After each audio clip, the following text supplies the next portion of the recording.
All right, Dolphin fans. So happy Monday. I'm sorry to say that this Tony Romo's not looking so good this morning. Hey, I'm looking great. What are you talking about? Got me a new shirt. You got your a Dolly shirt. That's right. Yeah. Yeah. And I'm wearing a shirt to. It's 41 and windy outside. It was raining for 2 days, and the front just finished coming through like 2 hours ago. And if you've ever lived up north, and you know those first 3 to 4 hours after a front comes through and that wind kicks up, it's cold. So It's like 59 in Texas. I'm not happy about it. yeah, that's a bit much. Quick story about Texas. Um, we jumped off the plane when I went to the Air Force, the Okay. basic training, and we get off the plane. We're on the tarmac, and we're waiting for the bus that comes from the base to come pick us up and take us to basic training. There was a dude there, I forget his name, good guy too. He was like 5'1", good kid, and he had lived in Hawaii his entire life. Well, he'd never seen his own breath. He'd never seen his own Uh, breath. you can And see we're that out in there on the Florida. Come on. tarmac. It's like 3 o'clock in the morning in February, and he starts screaming, "What? I'm gonna die! I'm gonna die! What's wrong?" And we're losing our minds laughing. And the Wow. TIs come over. They try to be a hard ass, and when we told them what was happening, all they could do was laugh. They were laughing right with us. There was Oh, wow. nothing for it, man. It was, and I felt bad for the guy because he's like, I never left the island. It's like, well, welcome to America, welcome to the world, kid. That's crazy because even in Florida, there's days in the winter where you'll see your breath. That's Yeah, wow. It yeah. never even gets like that over there. That's crazy. Yeah, it's funny. So we did not do a review last week. That was mostly my fault. From I had the migraines, and then by the time we figured or came back around to getting to where I was feeling good enough to do it, we just kind of figured we just double it up here. So The basically, our Dolphins and the Panthers broke jaws last week. it was a bad week. It Turned wasn't. around. Starting on Saturday though. Yeah. It's been getting better as we go here.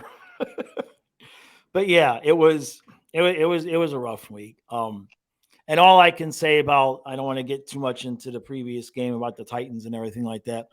Um, I still I would still rather believe that the games are rigged than believe that Fangio ran the prevent out there twice and McDaniel called that bubble screen on 3rd and 3. Everything else I can kind of all right, but the stupidity of those two things, I want to believe that they did it because they got a call from Vegas and said you Yeah. better do what we tell you to do, because otherwise, because that's forgivable, right? Hmm. Right? If Vegas calls you and says that's forgivable, the second time Fangio ran the prevent out there after they got the touchdown and after we went 3-and-out. I'll never forgive him for that. Unfortunately, the truth is what you don't want to hear, which is the players on the field, the coaches on the sideline, much like most of the fans, thought that game was over. Yeah. Even when they got the first touchdown, even when they got the 2 points. Yeah. All right, they're not going to go down there Yeah. again. Okay. Even when they started march down, it's like, all right, they're not going to get in the end zone. Right. You're up 14. You were already thinking about where you were going that night. Nashville hot chicken. What are you getting? Yep. But that's it. Because on the flip side of that, and I know you've had a week to reflect, level-headed, and everything else, but Yeah. it only takes one person in the history of sports to be like, nah, that shit wasn't real. And Right. you know what I Right. mean? So like, I know. never had that. And before anybody says, like, people like Larry Johnson and Rashard Mendenhall, people who don't or who are not proving while they're alive they have CTE, nobody is doing it. So Right. they don't Right. count in the nicest way. They don't count. I get what you're saying. So whatever happened, we took it out on the Jets yesterday, and that's what's important. Oh, yeah. 30-0. I said it in the chat. I think people thought I was joking, but maybe my silence in the second half let it be known. I was like, all right, Zach Wilson ain't coming back down 17-0, and we get another touchdown before halftime. I'm gonna go see Godzilla. I went and saw Godzilla the second half. We won 3-0. I'm like, all right. Watch the extended highlights and everything to make sure I would know what I'm talking about on here. Happy to find out. Holy shit, Bradley Chubb's finally Bradley Chubb. Yeah. That's great. Yeah. I've been looking at him. I don't know who the Ekblad has been on the Dolphins for you. But Xavier Howard. Ekblad has kind of been Bradley Chubb because here's the thing. I think you can trade him pretty easily. And I feel that way about Ekblad when the no trade gets reduced because people aren't sitting there watching every single Panther game. People aren't sitting there watching every single Dolphin game. They just see the name Bradley Chubb. They're like, yeah, fuck it. We'll bring him in. Right. I really think we could do that, but maybe not after yesterday. He's starting to finally come around. Yeah. But I felt that way because everybody's saying we can't get rid of Ekblad. I'm like, people are going to see the name Aaron Ekblad and someone's going to do it. Yeah, somebody will take him. I mean, we got to make Stu happy. But no, you didn't. You made a good call because I mean, during the second half yesterday, man, I'm having to close my eyes during the commercials. I mean, because it's just like oh, a pigeon flew over and farted. Well, we got to break for commercial, and I swear to God, the commercials are like 3 minutes instead of 2 minutes now. Oh yeah, it's just gotten obscene. It gives you a longer break from Tony, so that helps a little bit. Oh my God, when the 3.5 minutes are over, it's dude, yeah, we're back. It's 27-0. This what I'm about to tell you is real, and he was being serious. It's 27-0. The Jets just finished getting their first 2 plays, more than 10 yards the entire game.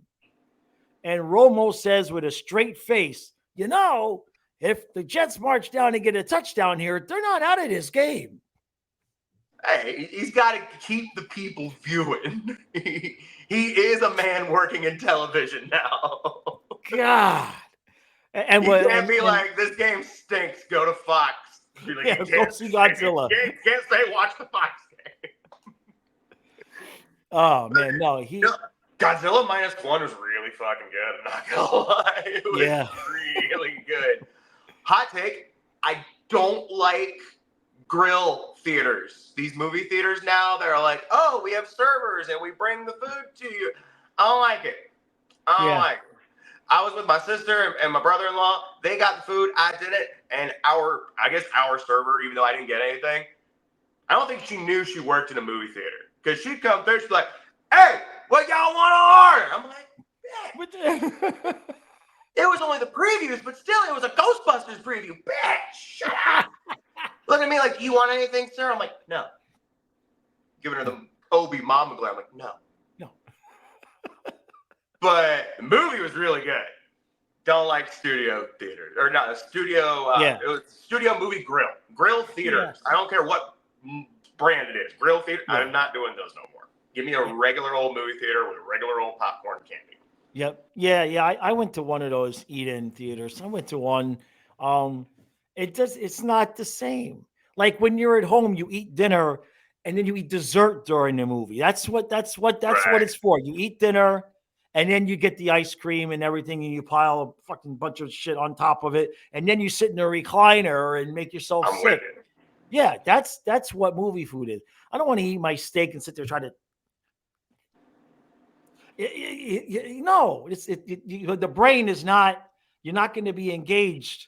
You know what I mean? And they come around like regular servers when nothing's going on. Like, hey, is everything okay? It's like, yo, Godzilla's tearing down Tokyo right now. Get out of here. Exactly, man.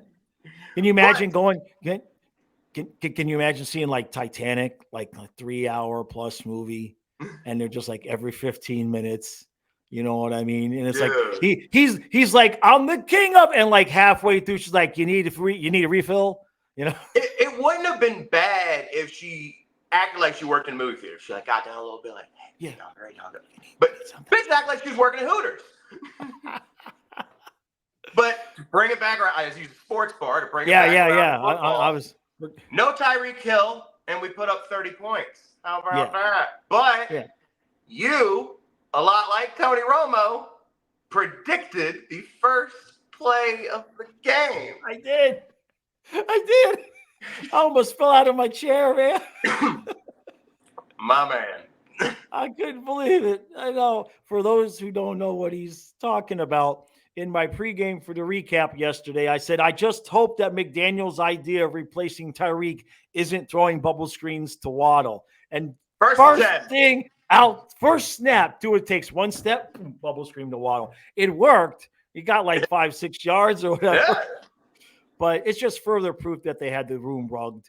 You know what I mean? They definitely, I mean, come on, man. I stood there and recorded that Kachuk video, and 3 hours later, Zito, that's when he made the call. I like how both of the coaches have the same attitude towards you. Yeah. They're both like, all right, asshole, that's exactly what we're going to do. The GM seemed to like you a little bit more. Yeah. The coaches are like, this fucking guy. Right. So, and the thing of it was, I don't think, I could be wrong, but however many plays we had the ball, at least inside the 10 and possibly inside the red zone, we might have inside the 20, but I don't think inside the 10 we did anything but run the ball yesterday. And I was very thankful for that, even though I did come up short in my playoff effort. But that 12 from 2 wasn't the reason. It was going against goddamn McCaffrey and Debo. But that's another story. But my fantasy shit aside, running the ball inside the 10 was so good. We haven't been doing that at all, which is weird.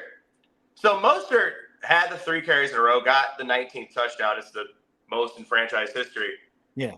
It feels like we never give him the ball down there, though, even though he just broke the record. Right. But we have so many instances where we were Seattle on the 1. Yeah. And it's like, imagine if we have like 23, 24 touchdowns right now. Yeah. Right. Imagine if he was handing the ball off to him on a consistent basis down there, right? You know, and what I will give McDaniel credit, man, the first 2 ran it up the middle and got stuffed. And then we were all like, because I kept saying it, like, he's never going to run the ball again. He's never going to do this again. Mm-hmm. And I thought for sure he was going to throw that ball on 3rd down. And nope. Ran it to the outside. You throw a little fade to Waddle, like pretending he's Tyreek. Yeah. Those fades, I'm not a big fan. I mean, it's gorgeous when it works, but in general, down there at the end zone. Now, if it's at the 50, it's one thing, but in general, down there in the red zone, I'm not a big fan of one option plays. Like that play, nothing else matters. Tua's taking a step, and he's just lobbing it to the spot where the receiver's supposed to be. So nothing else matters. It's one option. If only we had a receiver who was like 6'4", 6'5". I know. If only it was good for that. Where can we get one of those? I don't know. I wonder if Claypool's available. Have you heard about that guy? Yeah. I mean, I get the route if it's him. But Tyreek's like 5'10", 5'11". And I get he comes up with it a lot because he's a freak. But he's still 5'10", 5'11". Like, that's what you get Chase Claypool for. And he ain't out there at all. What's been happening with Claypool is he gets on the field for a play, he makes a catch, he gets a first down, and then he's taken off the field. Mm-hmm. That's happened 3 times now, and I mean, you know, we're winning, so it is what it is. But I would have liked to have seen him get a few more reps, especially in a game like yesterday, where you know you never know what happens. Middle of a playoff game, something happens, and you need a dude to have been in the groove a little bit. You know, and I know you can't cater towards everybody, and I know you probably shouldn't cater towards everybody because some people you would be enabling them. But that being said, it's known that Claypool has attitude problems. Right. Why would you do this with a guy who, like I said, I'm not catering towards him, but also you're doing something that's probably going to ignite the attitude problems. Right. So, don't enable in either direction. Right. You know, don't make him feel like he's got a free ride and can do whatever he wants, but at the same time, don't do the exact recipe for disaster. Like, you're putting all the shit in the stew right now. Like, he's going to lose his shit. Yeah. And then it's going to be like, well, yeah, they only put him in one play a game. Right. What are you going to do? Yeah. You watch them throw fade routes to 5'10" dudes all day. You can only get in there for one play a game. You really think Tyreek's 5'10"? I think that he tells people that. Okay. I mean, I'm not so sure, man. I know who ain't 5'10", and that's Barrios. Because he was on the field a lot yesterday. When I saw him walking, I'm like, that dude's the same height as me, man. Mm-hmm. That ain't no way, man. I mean, But I think that football heights are a little more honest than other sports, namely basketball. Yeah. Because they show it on the combine on TV, people getting measured, right? So I mean, it's a little more honest in football. But yeah, some of the other sports, they do the heights like pro wrestling. It's the cleats. It's the I'm cleats. 6 foot in pro wrestling. You know that, Jaws? I'm I am not 6 foot in real life. I'm 5'8" on my driver's license. Yeah? Yeah, because I got my original driver's license 1988, and it was the whole 80s thing. And when I took my driver's test, I had my Darrell Hall boots on. Nice. And they didn't make me take them off when they stood me up, and it was 5'8", and they haven't changed it to this day. The driver's license says 5'8". So if I ever get stopped again, it's been a long time, but eventually. My dad bought me a pair of cowboy boots one year for Christmas. The only reason why he did it was because he noticed I kept wearing his going out. I grab his, I wear them, I'd go. I grab his, I'd go. And when he gave them to me on Christmas, he was like, "Why were you wearing my boots all the time?" I'm like, "I was 6 foot in your boots." Yeah. Yes, you're gonna wear those. If I stretch that morning, I'm 5'10". If not, I'm like 5'9" and 3/4. Yeah. But yeah, in those boots, I was 6 foot. I was like, yeah, I'm going out in these. Thank you. Yeah, hell yeah. You got to get it where you can get it, right? Yeah, and then he got me a pair of boots just so I would stop wearing his. It was more of a present for him than for me. Yeah, no, I get it. I absolutely get it. So, so the defense balls out. Offense looked good. Now, Tua was 21 to 24.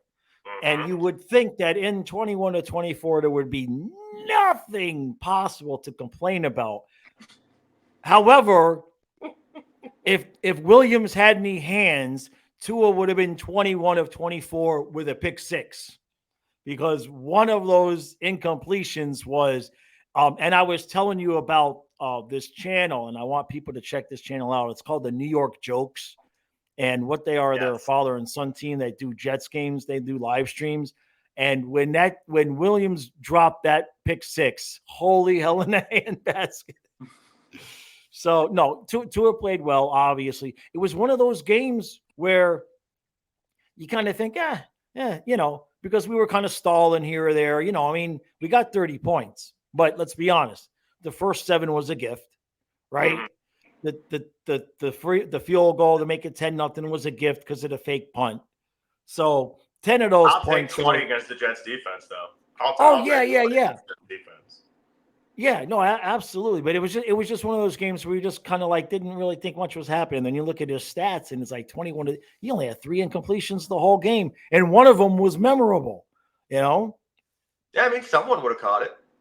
Yeah, but it just makes me wonder. Just every once in a while, he makes those throws. That's the other thing I asked for in the recap, which I didn't get, which is I just wanted him to play one game where he didn't throw one. Just give me one game without one of those. Where the hell are you throwing that to? Yeah, I think you said it. I think you described it as I don't want the end of the half. I thought the receiver was going this way, and then he went that way. Yeah. And we've talked about it before. I know some people in the comments have corrected us. Like, I haven't played quarterback before, right? I played linebacker, right? Yeah. I assume maybe they do teach you that, but I assume you should look at more than just that, because clearly that's going to happen sometimes where the receiver zigged instead of zagged. So be cognizant of that. But also, again, this is the thing that bothers me more about it. You're looking at the spot and not the receiver, right? You're looking at the spot and not the receiver. Yeah. Okay. If you're not looking at the receiver, I'm going to assume you're not looking at the DB either. So you're just looking at the spot, which means you're not looking at anybody in general, and that DB could be sitting right there. Oh, he is a lot of the time. Yeah. So that's my issue. Maybe they do teach kids that. I don't like it if they teach kids that. But again, I don't play quarterback. This is just what I see. Be awareness. Like I that's the think thing. it's In Madden, they rated from 0 to 99. I think if you only look at the spot, you max out an 85 awareness. You can't get a 99. Right. Right. Yeah. No, I mean it is what accounts for the interceptions when it looks like, when you're screaming where the hell's you throwing the ball. It kind of makes up for the fact that he still doesn't have a ton of time when he's back there drop. It's the weirdest thing, man, because it doesn't matter who we put back there. We got a lot of injuries on the offensive line. We could give them that. But they keep running the ball, right? They are running the ball. They are running the ball. They're just not the best pass protection. Better than they were. Definitely better than the Jets are. But yeah, I mean, our two. McConnor's been doing a little bit better than Armstead, but yeah, our two big acquisitions dinged up. Unfortunately, with Armstead, that was also the issue in New Orleans. You still had to take that swing because the offensive line was that bad here. Yeah, yeah. But go talk to a Saints fan, and this is exactly what they would tell you about Teron Armstead. He's great. ... When he plays. When he plays. Yeah, yeah. And one thing I saw Tua do yesterday, remember the initial hit last year? I forget if it was Buffalo or Cincinnati, whichever one it was.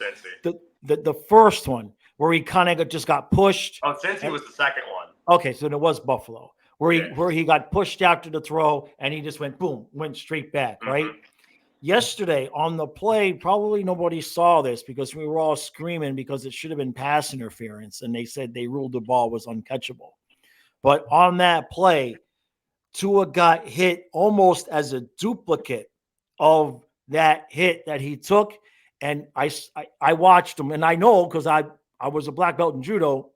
I watched him do a perfect form judo rollout. Watched it happen. I'm like, there it is. There it is. Because last year, there was a few people that were like, is he going to learn enough in the summer to have to protect himself? He wasn't learning judo to go win a tournament. He was learning judo to learn how to fall, Yeah. And I was screaming at that before it came up last year. I said it in a video. I say he needs to go take judo so he learns how to fall, because that's what I remember was the first thing they teach you, man. Even after you've learned it, the first 10, 15 minutes of every session, every class is you're doing your rollouts and you're learning how to fall. When you're just falling, you're learning how to jump and do a rollout and fall. You're learning how to jump and land on your feet and do a flip. You're learning all of that stuff to protect yourself. That's the same thing with pro wrestling. You get in the ring, and before you really start practicing, you'll do your rolls, and you'll take all the different bumps that you might take in a wrestling match. Yeah. And even though that's fake, you still got to know how to do it. It helps, but it helps outside too. When I first started training, we were at a Christmas party. It's like my first year training wrestling back in 2020. And I was talking to one of my friends, and I was like high wire walking on a parking curb. And I had been drinking, but not enough to where I was out of it. You know what I mean? I was just walking on a thing. So I'm just dilly-dallying, talking, doing my walk, dilly-dallying. I slip on it, right? Right. And we're in a parking lot. So this is all hard concrete around me. I spin around, do a perfect back bump, don't hit my head, don't even spill my beer. We're just laughing. And my friend who I was talking to was a administrator, I guess, if you will. He's the play-by-play commentator and also handled talent relations stuff. He wasn't another wrestler, is my point. Yeah. And he looks at me while I'm on the ground. He's like, "Aren't you glad you started training?" Yeah, man. It really helps, and you're seeing it with Tua. A lot of stuff that could have potentially got him on the shelf last year and years past ain't happening now. Now could freight train blindside hit? Yes, I'm worried. We're playing Micah Parsons very soon, but other than that, I'm not really worried about Tua. I'm really not.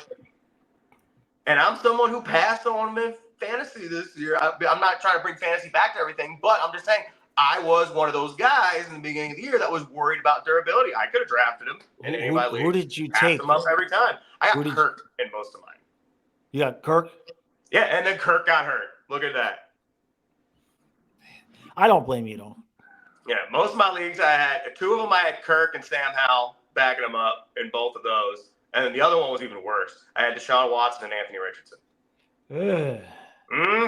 Hey, you take Deshaun Watson on purpose? I got Deshaun Watson in case Anthony Richardson didn't work out. I knew Anthony Richardson was a fucking man. He got hurt, unfortunately. Yeah. But I was like, just in case that doesn't work out, I have Deshaun. Yeah. But see how that happens, though? You're worried about the durability with somebody. That's football, man. People are going to get hurt. Yeah, that's it, man. Hey, whoever was the first one last year, because you know what happened. Last year, Dolphins, 49ers, Brock Purdy walking onto the field. You know, half them son of a bitches were on the waiver wire going, who's this asshole? Should pick this son of a bitch up. You know they won Super Bowls. One of the leagues that I had Kirk and Howell,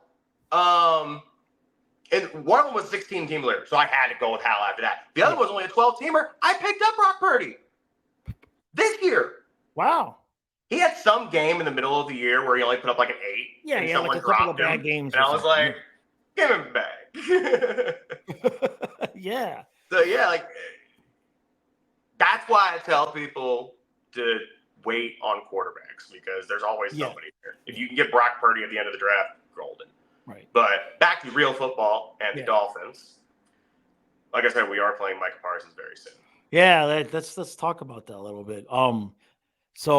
I don't know who's good anymore because the Chiefs beat the Bills beat the Chiefs, and then the Jets beat the Chiefs, right? Or the Jets beat the Bill. I forget. And now, and now the Jets, the Cowboys annihilate the Eagles, and then the Bills annihilate the Cowboys.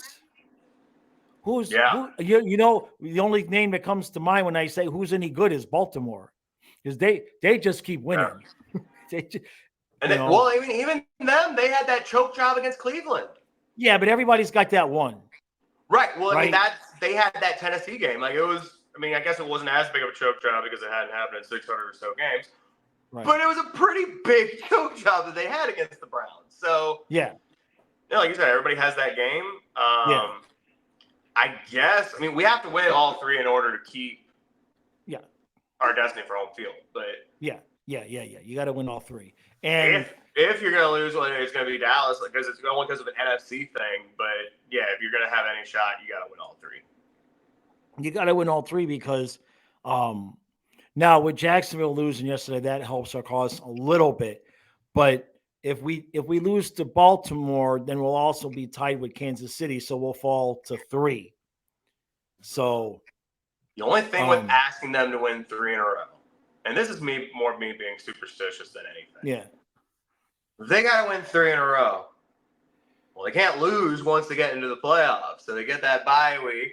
They got to win that divisional. That's 4 in a row. Conference championship 5 in a row. They got to win 6 in a row to win the Super Bowl. We want the 1 seed and the Super Bowl. Right. It's just that's true. 6 in a row against top-notch teams all the way through because it's Dallas, Baltimore, Buffalo, and then it's playoff teams after that. Right. For the team that hasn't beaten a good team yet. I mean, we haven't played any good teams at home right now. Well, because if you include the Jets game, it's actually 7. Yeah. Yeah, if you include the Jets game, the Super Bowl would be 7 wins in a row. Right after that Tennessee game. I would venture a guess. Panthers. Right after they got called a bunch of pussies, they went on a big old run. Hopefully we won 7 in a row the other year, right? Remember the one year that we started the Dolphins just a few years ago where we started like 1-7 and then we almost made the playoffs. So we did make the play. What was that? I know one of the Saban years was like that. No, it was we somebody in the comments. I think the Dolphins started 1-7. The Saban years were kind of like that. I think we started 1-7 and then we won like 7 in a row. And then I think we lost to Tennessee and we just missed out in the playoffs or something like that. That's actually one of my hot takes, that Saban was underrated as a coach here. This I got to hear. Look at the record before him and the record after him.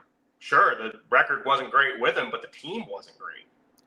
Well, I mean, okay, that whole thing, though, during that whole time, that was the whole Culpepper, Joey Harrington debacle. Yeah, I mean, the doctors should have signed off on Drew Brees. But well, look, I mean, I tell this story all the time. They showed Culpepper's films and Breeze's films to 3 independent doctors. Mm-hmm. And all 3 said, Breeze is done. Take Culpepper. Yeah. All of them said the same thing. What are you supposed to do? You know, if you're the Dolphins. But it is Miami, so I have to ask, what kind of doctor were they? Was it 3 Brazilian butt lift doctors? And they're like, yeah, get Culpepper. You know what I mean? I want to know these things. Am I being an asshole? A little bit. But if it was 3 Johnny Hopkins doctors, what up, Stu? If it was 3 Johnny Hopkins doctors that said it, I'd be a little more forgiving. Right. So I don't even know who the doctors are. But either way, like, they won like 3 or 4 games before Saban. And then Saban went like 6-10 or 7-9 each of his seasons. And then when Saban left was the 1-15 year. I think he was only here to 1 year, though. It was there 2. They were like 6-10, 7-9, and then they were 1-15. Nick Saban, Miami Dolphins.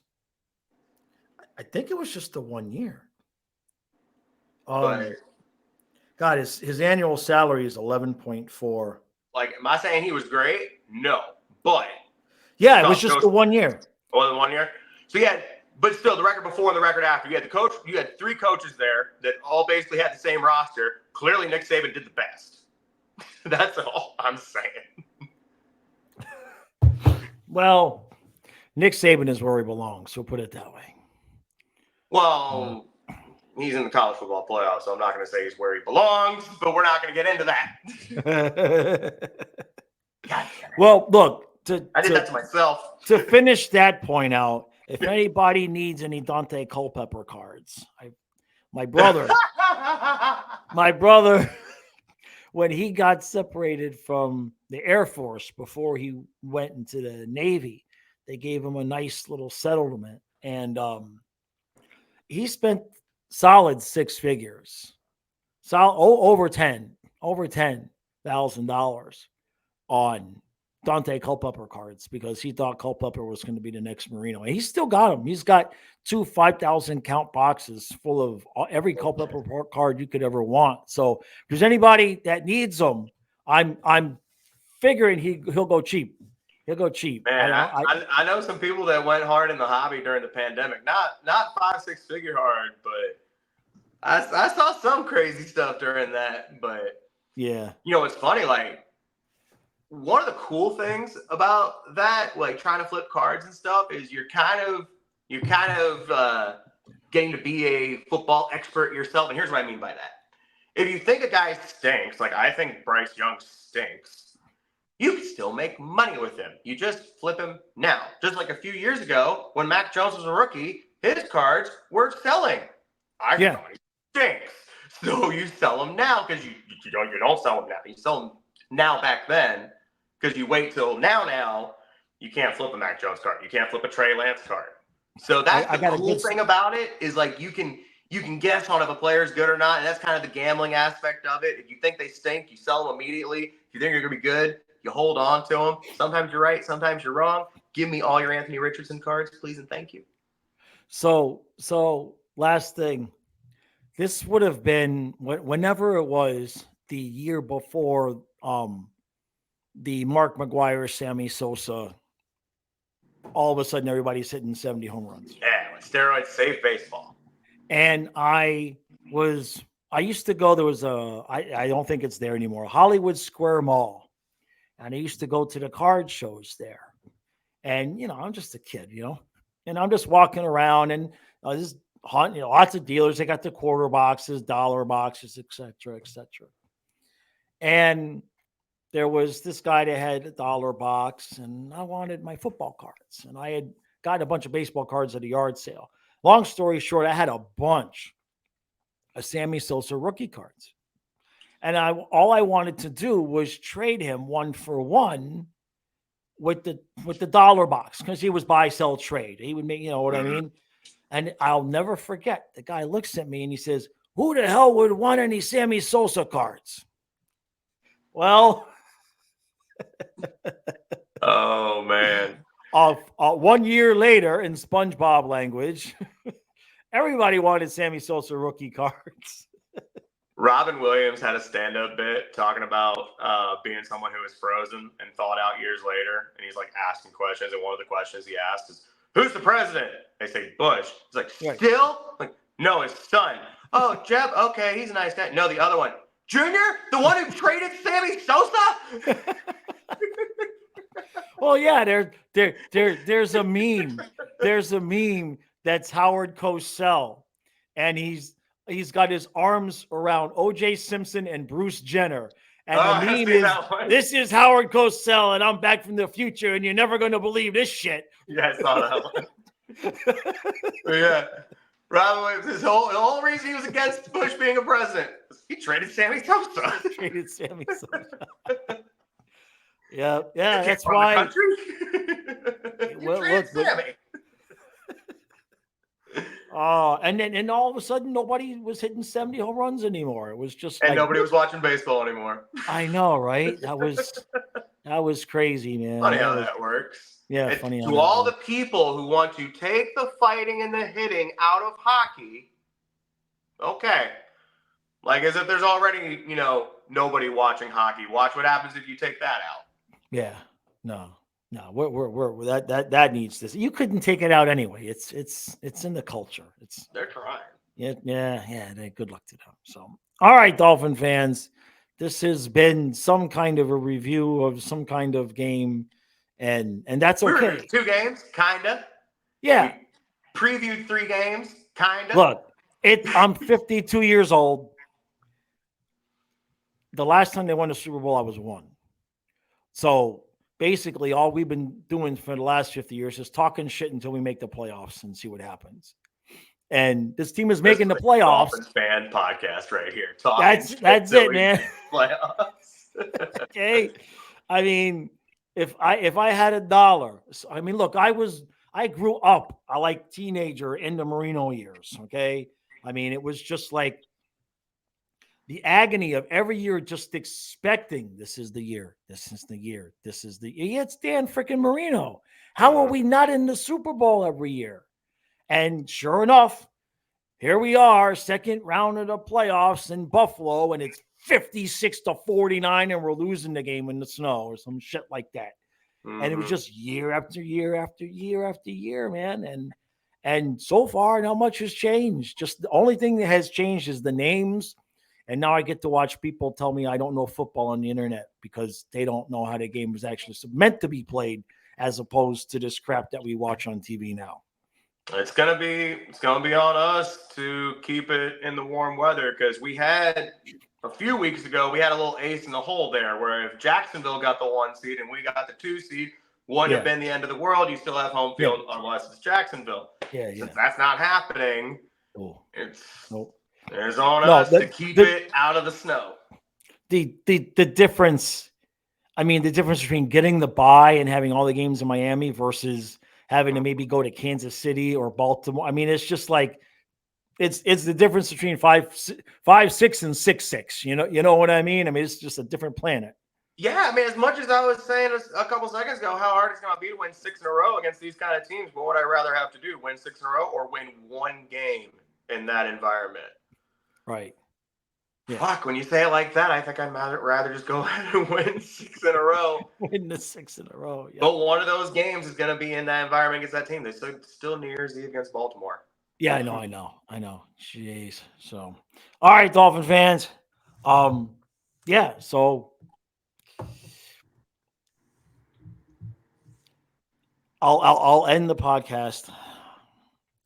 I'm gonna end the podcast by saying the thing that all Dolphin fans never want to hear. You never want to hear this if you're a Dolphin fan. Our destiny is in our own hands.